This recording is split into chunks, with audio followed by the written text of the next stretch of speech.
Olá, meu nome é Lucas Alves dos Santos, represento a Universidade Federal de Viçosa, campus Rio Paranaíba. Sou orientado pelo Rodrigues Marzar e hoje a gente vai discutir técnicas de aprendizado de máquina supervisionado aplicadas à previsão de resultados do Campeonato Brasileiro de Futebol. Bom, vamos dar uma breve introdução sobre o assunto, falar sobre os objetivos, material e métodos, resultados, conclusão e trabalhos futuros. O futebol é o esporte mais popular atualmente, contando com cerca de 3,5 bilhões de fãs e torcedores espalhados pelo mundo. Na imagem a gente consegue observar um comparativo entre o futebol e outras modalidades esportivas. E a gente realmente observa que o futebol tem larga vantagem quando comparado à popularidade de outros esportes ao redor do mundo. Em um relatório da CBF, em parceria com uma empresa de consultoria, foi constatado que o futebol representa 0,72% do PIB, cerca de 53 bilhões de reais. Foi constatado que o futebol é um grande gerador de empregos e uma boa fonte de arrecadação de impostos. A maior competição que a gente tem aqui no Brasil de futebol é o Campeonato Brasileiro de Futebol, que agrega clubes de diversas regiões do país. Ele segue o que a gente conhece como pontos corridos, onde cada equipe enfrenta cada uma das demais equipes 2 vezes ao longo do campeonato, totalizando 38 jogos. A equipe que pontuar mais ao final da competição ganha. Cada vitória contabiliza 3 pontos, o empate contabiliza 1 ponto e a derrota não contabiliza ponto nenhum. Diante de toda essa popularidade, o futebol sempre foi alvo de discussões e especulações, sobretudo em veículos de comunicação. Geralmente, essas projeções partem de dados básicos e empirismo, fazendo com que elas se tornem enviesadas. Esse viés pode ser explicado por diversos fatores, como, por exemplo, a parcialidade das pessoas que fazem essas projeções e a influência de determinados clubes nesses meios de comunicação. Bom, com o objetivo de amenizar esse viés e tratar o problema de forma mais objetiva, vários estudos focaram em desenvolver técnicas baseadas em matemática, estatística e aprendizado de máquina. O objetivo geral desse trabalho é comparar métodos de aprendizado de máquina para estimar a pontuação final dos clubes do Campeonato Brasileiro antes do término da competição, de forma a projetar a tabela do mesmo, assim como prever partidas futuras, em vitória do time mandante, empate e vitória do time visitante. Objetivos específicos: selecionar e pré-processar bases de dados contendo resultados e estatísticas de partidas de futebol, treinar os modelos para ele fazer as previsões, avaliar os resultados obtidos por esses modelos, comparar o desempenho desses modelos, utilizando o erro como medida de qualidade do ajuste. Foram seguidas as etapas do KDD, que é o processo de descoberta de conhecimento em base de dados. Primeiro foi feita a seleção dos dados, uma base de dados contendo aí informações, estatísticas sobre o Campeonato Brasileiro. Depois o pré-processamento, basicamente aferiu-se a qualidade dos dados, a transformação, a aplicação de alguns métodos de agregação e sintetização, criação de novas variáveis, e após isso a mineração de dados, que seria a aplicação de fato dos algoritmos de aprendizado de máquina, e após a interpretação e a avaliação dos resultados. Como material foi utilizado um ambiente computacional, que está descrito aí no slide, e uma base de dados contendo 8.000 resultados de partidas de futebol. Como estamos trabalhando com 2 problemas diferentes, a classificação e a regressão, tivemos que tratar a base de dados de maneira diferente, de 2 maneiras diferentes. Na regressão, a gente teve que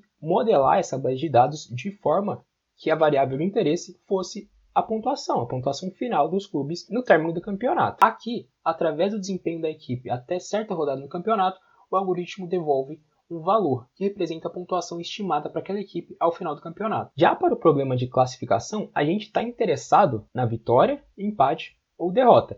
Para isso, a gente teve que modelar a base de dados de forma que a variável alvo, a variável target aí da tabela, ela tivesse valores que representassem a vitória, o empate e a derrota. A vitória do time mandante é caracterizada pelo 1, o empate pelo 2 e a derrota pelo 0. Aqui o algoritmo recebe informações acerca das equipes antes da partida acontecer e retorna uma classe, que representa o resultado previsto para aquela partida. Por se tratar de um problema com classes desbalanceadas, foi necessário utilizar um método para que essas classes se tornassem balanceadas para depois passar isso para os algoritmos, porque senão a qualidade dos algoritmos, a performance dos algoritmos seria prejudicada. Isso porque o algoritmo aprenderia muito mais aquela classe majoritária, enquanto que as outras classes ele não teriam um desempenho muito bom.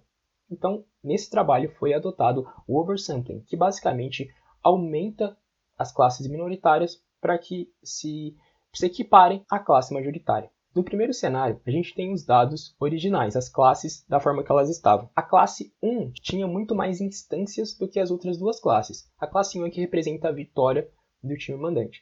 E do lado direito, a gente já observa as classes balanceadas, tendo cerca de 2.000 instâncias para cada uma das classes. Esse cenário é muito mais favorável para a performance dos algoritmos. Também foi adotado a abordagem 1 versus todos, onde basicamente tem como objetivo adaptar algoritmos de classificação binária para tarefas de classificação de várias classes. Isso também contribui com a boa performance dos nossos modelos. A abordagem de validação cruzada ela também foi adotada com o objetivo de avaliar a generalização do modelo. Quanto mais generalizável é o nosso modelo, melhor, porque isso significa que o nosso modelo ele não está viciado nos dados de treino e ele consegue se comportar bem, consegue ter uma boa performance para novos dados. Bom, aqui temos os resultados para a regressão com a abordagem de regressão linear. Foram feitas várias estimações de diversas rodadas e foi calculado o RMSE, que é basicamente uma medida análoga ao desvio padrão. Em média, o quanto o nosso algoritmo erra em relação à pontuação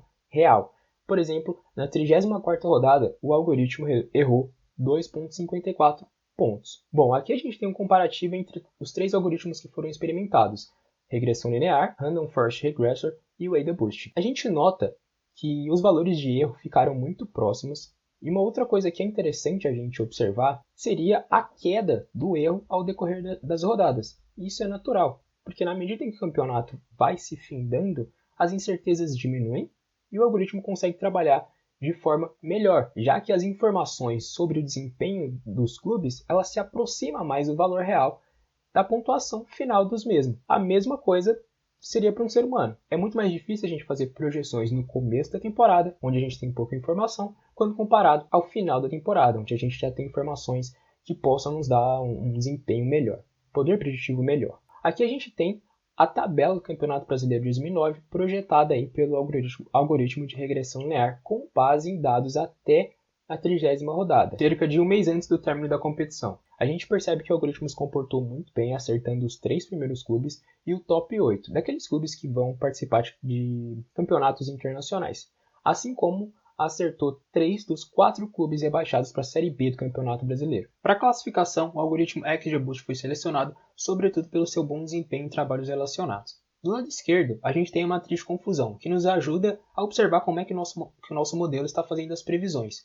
Por exemplo, 442 instâncias foram classificadas como empate, quando na verdade elas eram da classe vitória. Esse pensamento pode ser seguido para todas as outras linhas da nossa matriz. Do lado direito a gente tem algumas métricas. A precisão responde a seguinte pergunta: das instâncias que o nosso algoritmo classificou como vitória, por exemplo, quantas eram realmente vitórias? O recall responde a seguinte pergunta: das instâncias que eram vitória, por exemplo, quantas o nosso algoritmo conseguiu detectar que eram realmente vitórias? E o F1 Score é basicamente a ponderação entre essas duas métricas. A gente observa nesse cenário desbalanceado que o nosso algoritmo ele aprendeu bem a classificar as vitórias, entretanto deixa a desejar para as outras classes, obtendo o F1 Score geral e acurácia de 0,43. Bom, aqui a gente tem o desempenho do algoritmo num cenário onde as classes estão balanceadas. A gente já consegue perceber uma melhora em todas as métricas. E o F1 Score fica em torno de 0,62, assim como a acurácia, que também fica 62%, o que significa dizer que o nosso algoritmo acerta, no geral, 62% das previsões. Uma melhora significativa quando comparado ao cenário das classes balanceadas, onde o nosso algoritmo estava viciado na classe vitória. Um resultado muito interessante considerando a complexidade do problema e trabalhos relacionados. Com isso a gente conclui que métodos de aprendizado de máquina eles podem contribuir no problema de estimação da pontuação dos clubes em campeonatos de futebol, assim como a previsão de resultados de partidas futuras. Além disso, que eles podem auxiliar na tomada de decisão por parte das equipes e das pessoas que acompanham a competição. Outros sim, prover um meio objetivo para apoiar as projeções realizadas por veículos de comunicação. Como trabalhos futuros, a gente pode pensar em aumentar a base de dados, colocando informações e resultados de ligas estrangeiras, adicionar novas variáveis ao modelo, buscando melhorar a performance, como por exemplo, variáveis que refletem, que representam a qualidade dos jogadores, das equipes, e comparar o desempenho dos algoritmos com projeções realizadas por seres humanos. Com isso eu finalizo a apresentação. Muito obrigado pela atenção e até a próxima.